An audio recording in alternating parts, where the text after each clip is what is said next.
Are back here with CBS Sports basketball analyst Tim Doyle. Tim, this was sort of academic for Duke. It was a close game at one point. There were some moments in the second half. But ultimately they pull away in the second half. They play good defense. Vermont not expected to win this game, and Vermont really did not help themselves out, going 7 of 25 from the floor in the second half. No, well, in the tournament, good teams win different ways. If I had to classify this win, I would not put it under the umbrella of pretty or dramatic. This was kind of businesslike, and they won it with their defense. I mean, one thing Duke gets is high-level athletes. I thought their ball pressure just completely wiped out whatever Vermont wanted to do. There was really no rhythm from an offensive standpoint. And obviously, some teams in Brooklyn have really struggled to shoot the basketball. FAU, Northwestern, they had one of the worst halves of the entire tournament. Maybe it's the tight rims. Maybe they turned it on in the second half, but this game was another game that went far below the number as another under in this spot. NBA arena is always tricky to shoot in, but for Duke, you got Kyle Filipowski, who is considered one of the top 15 players in college basketball, and he really was a non-factor. I think the giant X factor for Duke in this postseason, I've said it all along, is going to be their guards, Akeem.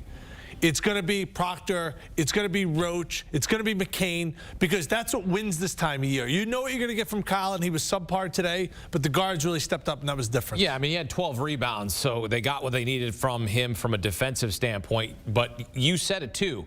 Winning in multiple ways. So if you're telling me Kyle Filipowski only scores 3 points and we can win the game, fine. If you're a Duke fan, if you're John Shire, sign me up. Yeah, I mean, when they lost to North Carolina, that was the problem. They couldn't get key stops. You know, obviously, Vermont is not North Carolina, but still they won in a way that was a defensive way. They got knocked out in the tournament, which was kind of ugly, the ACC conference tournaments. And I'll say it once and I'll say it again. Those things are the hardest things to handicap. You usually do not know who's really giving max effort in their conference tournament, because a team like Duke, they already knew they were in the NCAA tournament. But Vermont has the ability on any game to hit 12 threes, and this easily could have been a ball game. Duke just completely wiped them out. I was really impressed with their defense. Their intensity was there. And now that their head coach, John Shire, you know, feels comfortable on the sidelines. When he won a national championship, it was one of the more ugly games in the history of college basketball. They beat Butler. It was like every basket was a tough one. And maybe Duke, in order to knock off the top seeds, you know, they're going to have to win with their physical style of play, because if the matchups meet right, they would take on Houston in Dallas. Yeah, how far can they go? That's the game that I had. I had Houston playing Duke. Who'd you have? Same. Yeah, I mean, Wisconsin's got an interesting game coming up, right? They got the old Jimmy Madison. See if they can knock them off.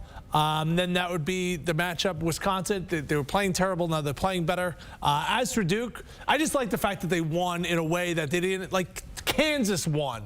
But, like, they didn't feel good about it. There's no way Kansas beat Sanford and they're like, oh, we got it all figured out. Yeah. Absolutely not. They have to be like, oh, things are not going well. This is a dominant performance that I just said. The game really wasn't close late. Yeah, I mean, talking about Kansas, when you don't have Kevin McCullough, I mean, you can't realistically think you're going to win a national title. This is more about experience and exposure for Kansas, not like they need any more. But, like, if but they couldn't have felt good about it. They were life and death to me, like, if they beat Gonzaga, I would be surprised. If they beat Gonzaga tomorrow, I'd be surprised. I'd be shocked. They're 4.5-point underdogs, so they're not that big of an underdog. I just think that when you lose impact players like that, you can't go deep in March.